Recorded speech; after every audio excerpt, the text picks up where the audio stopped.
So it is my privilege and honor. He's no longer a colleague, he's a personal friend, Mr. Kevin Rinke. Thanks, brother. Thank you so much. Do I need to remind any of you that Michigan is a mess as we stand here today? That Washington, D.C. is a mess as we stand here today? And yet, I want to talk because there's hope. And there is a way forward. And we're seeing that play out right in front of us as we stand here tonight. Jackson County, this event, the birthplace, contrary to what those folks in Wisconsin want to say about the Republican Party, is where it all started. And Michigan is a special place within the states in the Great Lake watershed.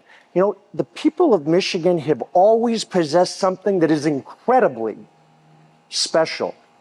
The values of faith, family, community, and hard work. They're the cornerstones of what have made our state and our country great, and they've protected our prosperity and our freedoms for 250 years of our great republic. It's pretty special. Today I want to spend just a minute and I want to talk about our shared past. I want to talk about our challenges, but most importantly, I want to talk about our future, a way forward. And we're experiencing an opportunity that only in these United States that we get to experience. We get to choose our elected officials. We get to get involved with who represents us and the direction of our state. Jackson County, like Michigan, has always been a place of opportunity. Be it farming, be it in manufacturing, Jackson County has been the place that drove the Industrial Revolution for the United States of America. We powered and manufactured our way in Jackson County through World War II and helped the United States to victory. And today, Jackson County continues to be a significant part of Michigan's economy. And yet, as we stand here today, I'm well aware of the fact that Jackson County has struggles. And those struggles are interesting because I'm from Oakland County, and those struggles are the same as yours. And there's other places in Michigan that are struggling, and in fact, the United States of America is struggling. Yeah, struggling. And you know what's at the root cause of that? The failed leadership in Lansing and Washington, D.C. of Democrats who don't put the people first, who don't understand that they represent you. Now, we're seeing it in North Carolina play out. FEMA can certainly afford to pay in New York City $3,000 a month per illegal immigrant to stay in luxury hotels. And yet American citizens who were devastated by Helene are offered $750, maybe if you qualify, maybe if you show up and fill out a form. I don't think illegal aliens are filling out forms, do you? It's indicative of a government that is out of control. It's out of control. And it doesn't understand or think that it needs to answer to the people anymore. We've always led the world in innovation. We've always led the world in creating jobs and opportunities that have allowed people to achieve the American dream. The middle class is what has carried our country. And it's what will carry our future if we get active. It's critical that we don't simply accept what the media says, that we don't accept the fact that times are tough. And it's unsettling these times right now. I mean, your futures have been challenged. Our futures have been challenged. If you have children, their futures have been challenged because the America that we grew up in may not be there for them. Would you agree with that? Absolutely. Absolutely. The greatest strength of our country and of our state is the people, the families of Michigan, the families of Jackson, the churches and the communities that have given us a moral compass, a place where we feel that we belong. that have guided us when times were tough. You know, Ronald Reagan had a bunch of great quotes. And when times are tough, and you've got a government that thinks that they should have all the answers for you, Reagan came out and said something very profound. He said the 10 scariest words in the English language are what? I'm from the government and I'm here to help you. Your solutions to the problems and the struggles that we're facing in Michigan and America will not come from a bureaucrat sitting behind a desk in Lansing or Washington, D.C. They'll come from you, the people, the strength of our country, the strength of our state. You roll up your sleeves, you innovatively know how to get things done. And each and every one of us in this room have experienced a moment like that. For me, it was 1988, January 10th. My brother, 34 years old, my business partner, died in an airplane accident, killed tragically. I missed the airplane. I pulled the bodies out of the airplane. It was a bad day. It was a bad, bad day. At 25 years of age, I had to roll up my sleeves, step up and take care of my company, my family, my employees, our customers. And it was a big, tall order.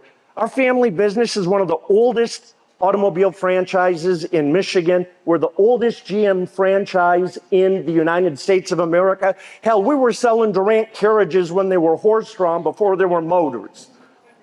And by the way, just so you know, my family for all those years has relied on the goods and services that were produced in Jackson County, just like so many other families in Michigan that have been fed by Jackson County, that have benefited by the jobs, and have experienced the American dream because of the commitment that we all share.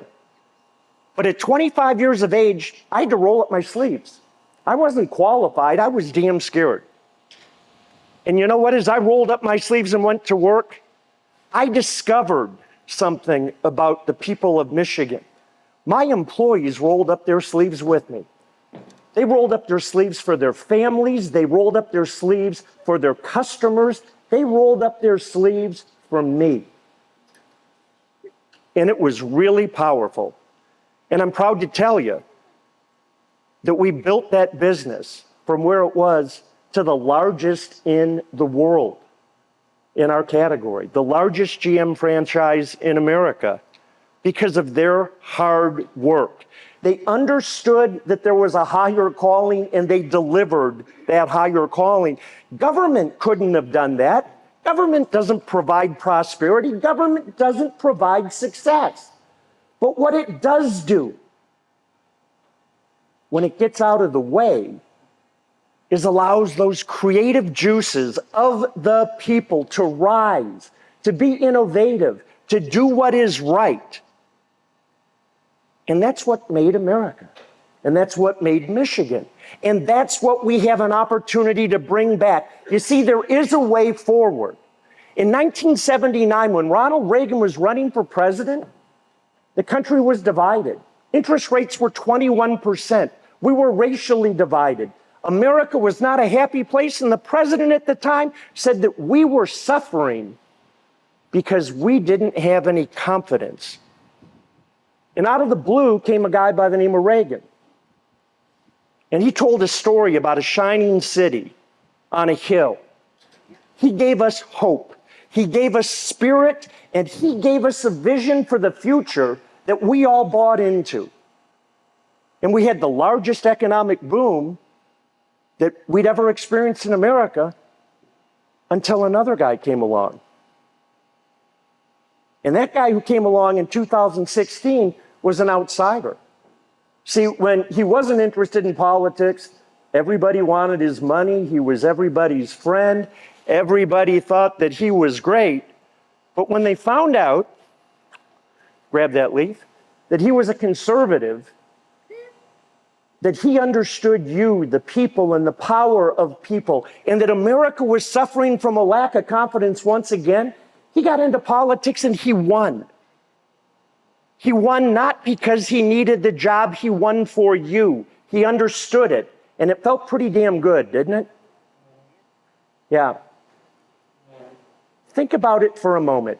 The largest increase in income in African Americans during President Trump, the largest home ownership for African Americans under President Trump, the lowest unemployment in the history of recorded numbers under President Trump for blacks, for Hispanics, for whites. 40% increase in their personal net worth under President Trump. And Kamala Harris says she doesn't want to look back. And the reason she doesn't want to look back is because there are measurable results. That's why she doesn't want to look back. You cannot argue with the success that Donald Trump provided to you, to Michigan, to America.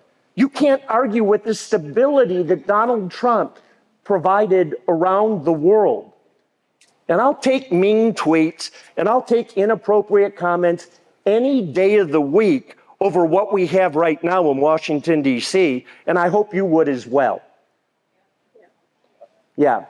So, there's a way forward. We need to focus on the items that will bring Michigan back, in my view. And Michigan's got a long way to go. We need to focus on teaching our kids how to read, how to write, and how to do arithmetic. In the state of Michigan, you are paying more than ever before for public education, and only 50% of the kids in our state can read at grade level. 50%. And it doesn't matter if you are rich, if you are poor, if you are black, if you are white, if you are Hispanic. Those are all excuses given by the left for failing you and failing your children. How about a way forward where Michigan, instead of being ranked 43rd currently on its way to 47th with the fastest declining education in America, is number one? You deserve that. That's what Michigan deserves, and that's an opportunity that can be accomplished with the proper leadership in 3 to 5 years. There's a plan. And we'll talk about that plan at the appropriate time. How about we upgrade our manufacturing, which is the core for the middle class? It's what made Michigan great. It's what made America great. How about we focus with our kids that can now read, write, and do arithmetic?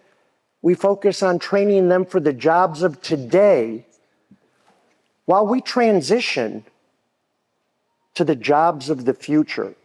And we prepare those people. Do you realize that Michigan retains less college graduates than any other state in America? We have 5 of the top 9 schools in America, colleges, and we retain less graduates than any other state in America because there's no future here. How about we create an economy by training these kids, by working with businesses, by the vocational relationship with schools and private businesses to make sure that these kids are prepared? And then if government does its job, instead of trying to do your job, we'll have a business environment that these young kids can go to right here in Michigan. They can be successful right here in Michigan. They can become taxpayers and support and bring back the prosperity that Michigan deserves. That's all a possibility. And, you know, I talk about what we need to do with education and manufacturing, and yet we also need to be innovative. We can't give up on the businesses that have got us to where we're at today and that some have left us. We need to focus on innovation.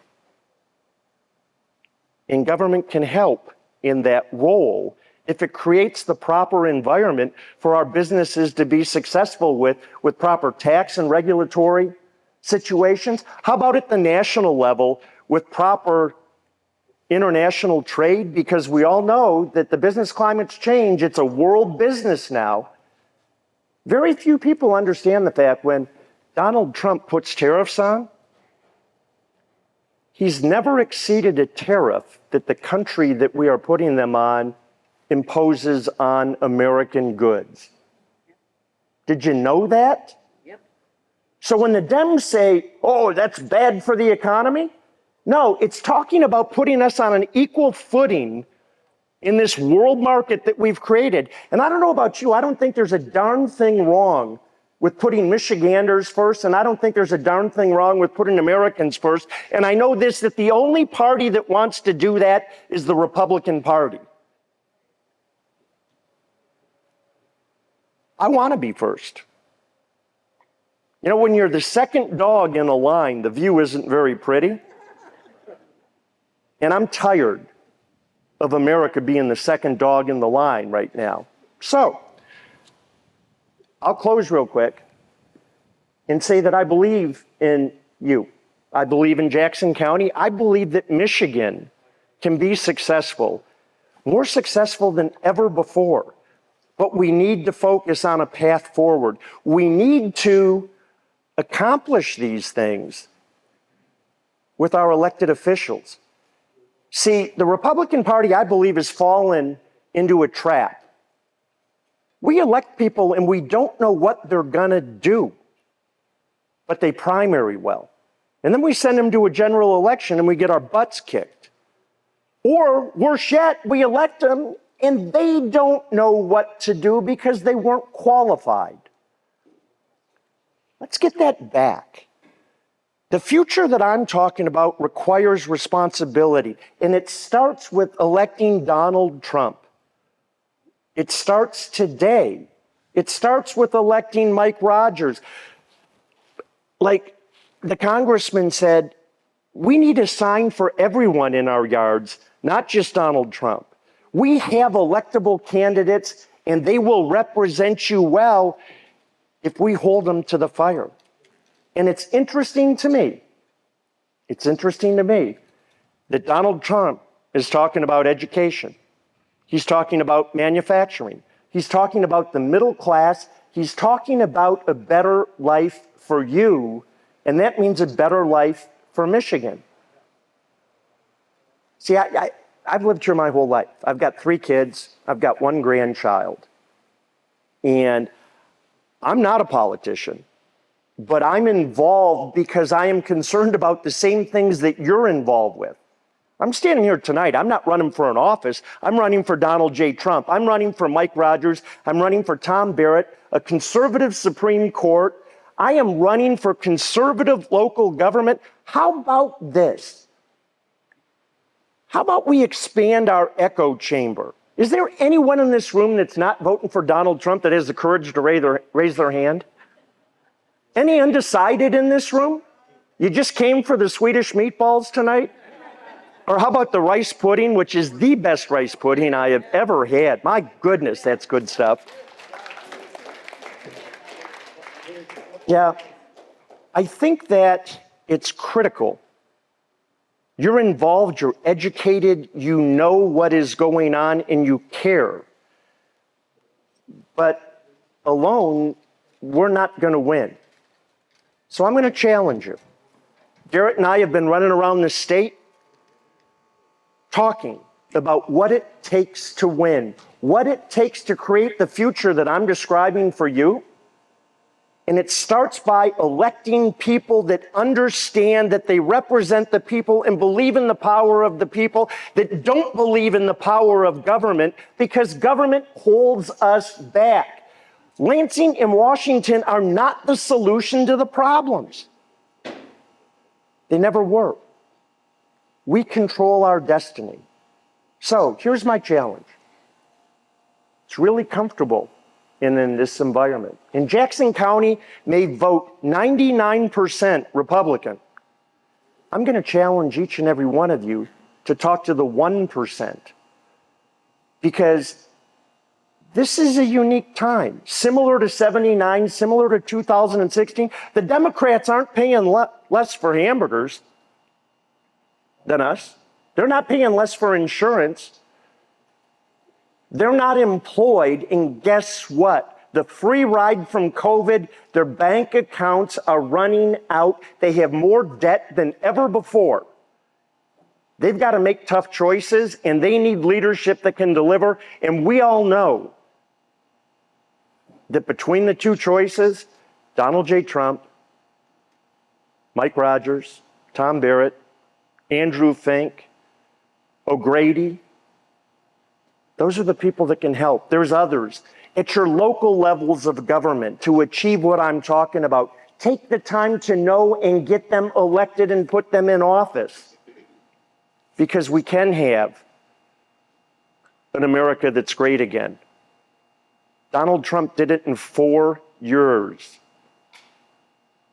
Ronald Reagan did it in 4 years when everyone said it was impossible. They called Ronald Reagan a bad actor. They called Donald Trump a bad actor. You know what? Actions speak louder than words, and we need leaders who deliver. So, thank you for listening. Go out, talk to other people. Gen X, Gen Y, Gen Z represent 51% of the registered voters in Michigan this election. 51%. And in 2026, you represent 51%. You are going to represent 58% in 2026. Those are the people that we need to talk to and listen to. Get outside our echo chamber. Times are tough for everybody. These are difficult problems, and we need real solutions, and that requires real leadership. God bless you, Jackson. God bless Michigan. God bless the United States of America. Let's win for our country. Let's win for our state. Let's win for our county. And let's put Michiganders first. Let's win for ourselves. Thank you very much.